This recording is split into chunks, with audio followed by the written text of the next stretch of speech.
Hey everybody, Elle here, playing Kingdom Hearts Unchained Key. Welcome to part 2 of Elle's method for better HSC scores. If you're not sure how to identify the damage bonus number or you haven't seen the first video in the series, please watch part 1 first and then come back to this video. This is because you'll need to be able to see what the damage bonus number is for each enemy before we can start working on manipulating that number. Once you've trained yourself to see the damage bonus every time, you'll be ready to pilot your deck differently and test different sequences of attacks to get more points. Okay, today's video goes over the most important part to all this, and that's what I call the credit system. And what is credit? Well, credit is the measure that the game uses to give you bonus points when enemies die. Each metal action you take earns some amount of credit depending on how strong that attack was.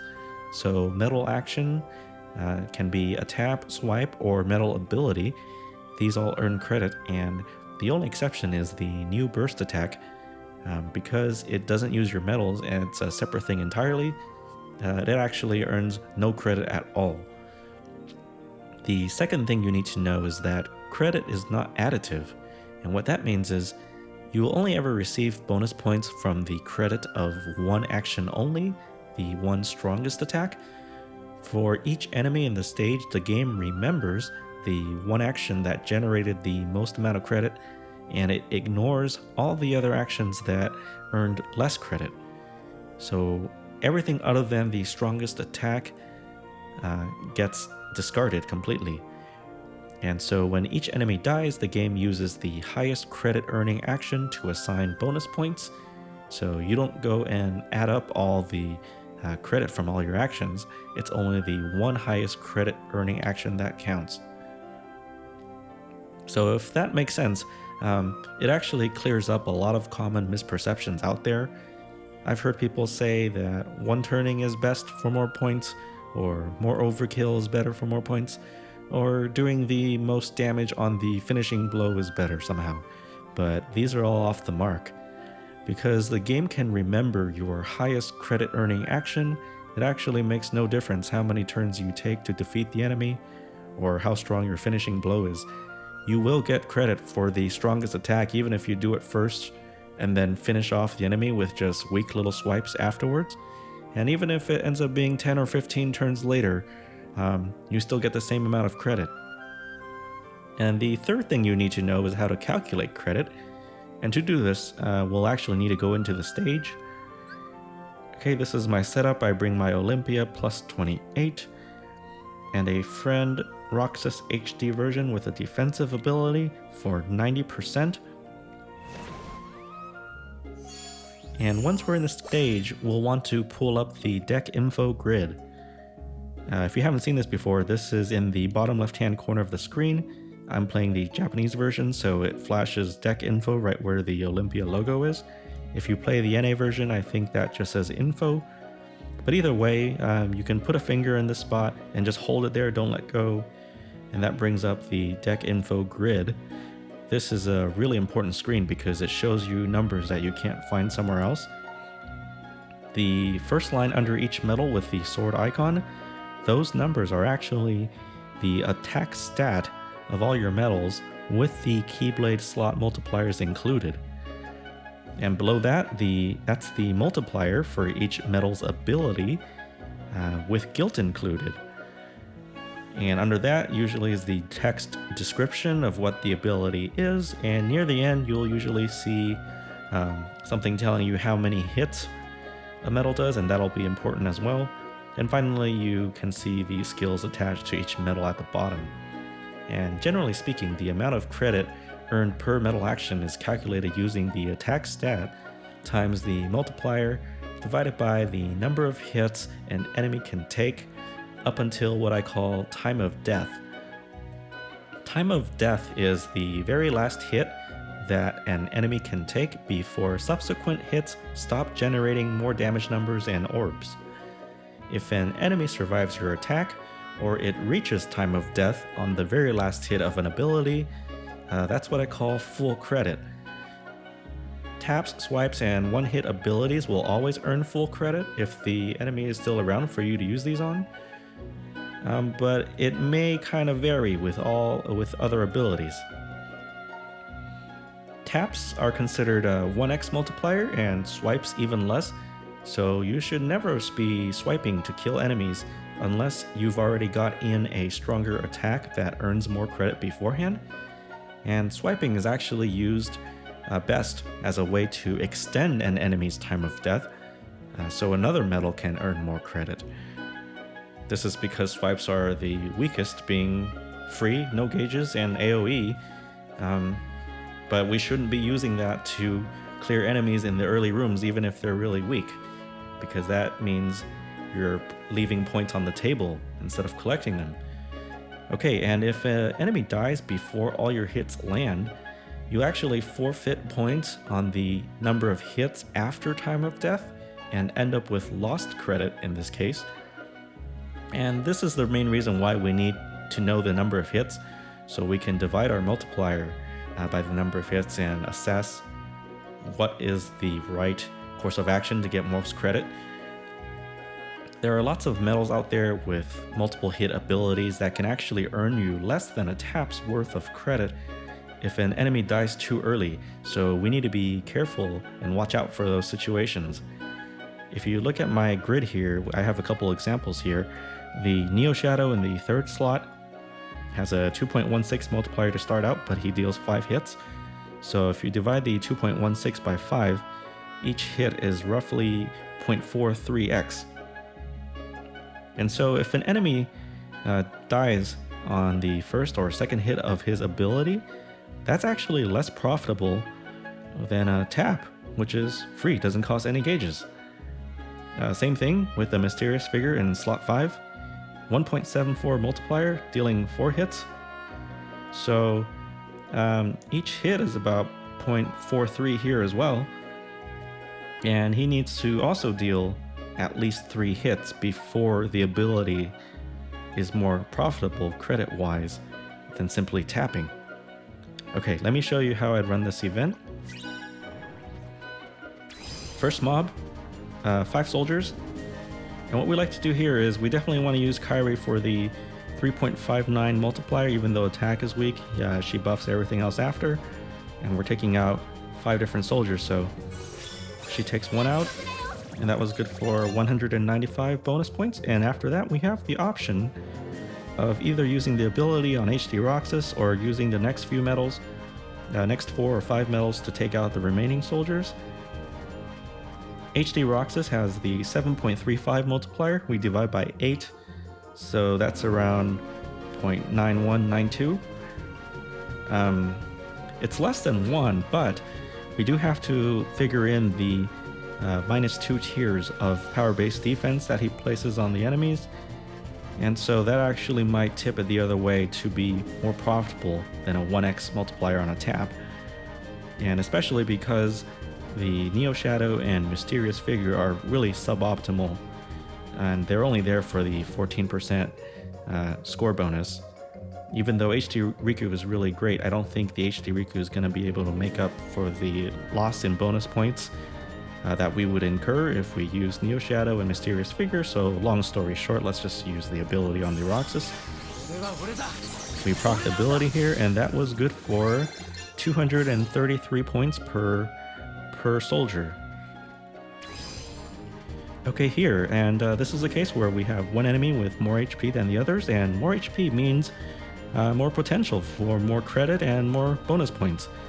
So what we want to do here is we want to use the Kairi on one of the bags. We'll tap, and then we'll tap again with the Neo Shadow here, but I want you to pay attention to the damage bonus when this bag dies, because the damage bonus will be from the tap that we just did with the HD Roxas, and not from the tap on this Neo Shadow that's a lot weaker. So even though I'm tapping with a weaker metal than Neo Shadow, we got 144 bonus points, and that was definitely due to the tap on the HD Roxas. Okay, so now we have the Armored Archer left. Let's take a look.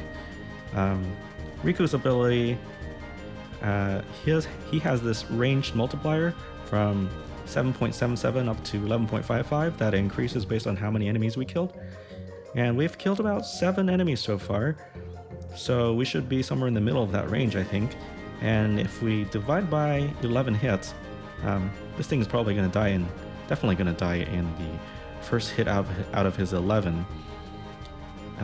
It might be less than 1 still, but given that he does increase your power-based attack 2 tiers, it might swing it in favor of using the ability. So let's do it. So that was good for about 4,682 bonus points. So same thing here. We want to save 1 Neo Shadow for Riku to have all on his own. So we'll play it like this. Okay, here the other Neo Shadow died too early, so I'm forced to use my Neo Shadow Medal on the Neo Shadow enemy. So what I will do here is I'm going to swipe with this medal on purpose. I want to deal less damage, so there's more left for HD Riku. And it may or may not make the difference, but sometimes if you end up doing 2 hits instead of 1 or 3 hits instead of 2, that'll be more credit and more bonus points. And that was good for about 10,800-ish bonus points. And then this gargoyle here, we could use the Kairi, but I think if we did, by the time we got to the HD Riku, that's going to take away too much HP. So what we can do here is we can actually save some gauges. We can swipe with the first 3 and then use HD Riku's ability to take out the gargoyle. And that's another concept to be aware of here, is which medal in your deck is going to be your damage bonus MVP. Who's going to be responsible for raking in the most amount of bonus points. And you'll definitely want that medal to take out your most strongest enemies, or land the most hits against those strongest enemies as possible. Okay, so here, we're gonna swipe, swipe, swipe, and then Riku. We got 3 hits in that time, and that was good for 89,000 bonus points. Let's pick up the chest. Okay, so the way I've been playing so far, we've been trying to just maximize our credit and bonus points, but it is a little bit difficult to play like this for a whole high score challenge sometimes, because that might get us into a place where we have a gauge problem and not have enough to finish the stage. But let's try to keep going, and we'll use the same line of thinking here. Kairi here, tap, tap, and then HD Riku gets the dual blade.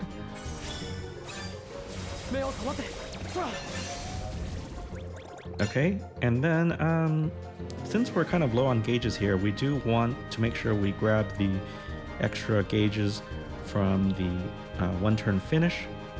So I'm actually going to do this, and I'm going to use the ability on this HD Roxas, even though his attack is weaker than the one I have on my own in the second slot. We do want to collect those gauges.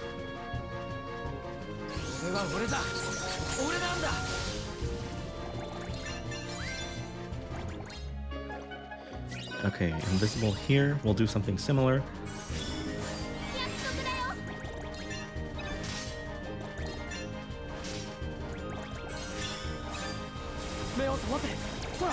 That attack was good for 262,000 bonus points. And we'll use the ability again.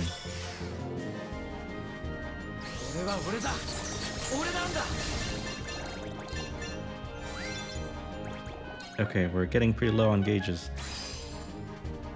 But in this case, we'll only need HD Riku because we've been racking up all these kills.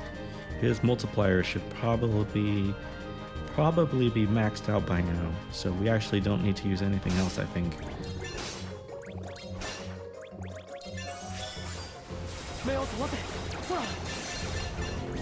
That was good for 260,000 bonus points. 5 gauges left over. Let's pick up this chest.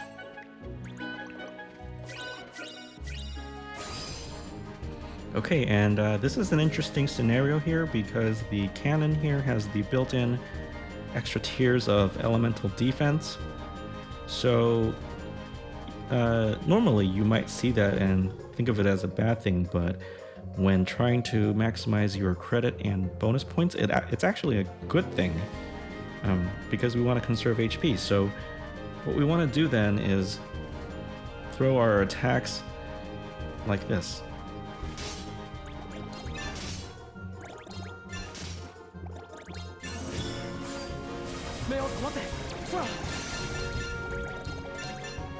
Okay, and since I didn't proc my attack up there, so I'm gonna have to use the HD Roxas. But I'll still get credit for the Riku's attack.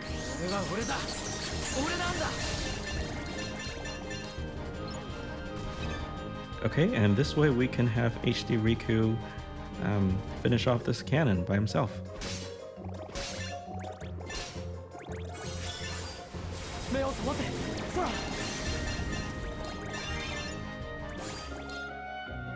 Okay, and we ended the second room at 10.385 million points.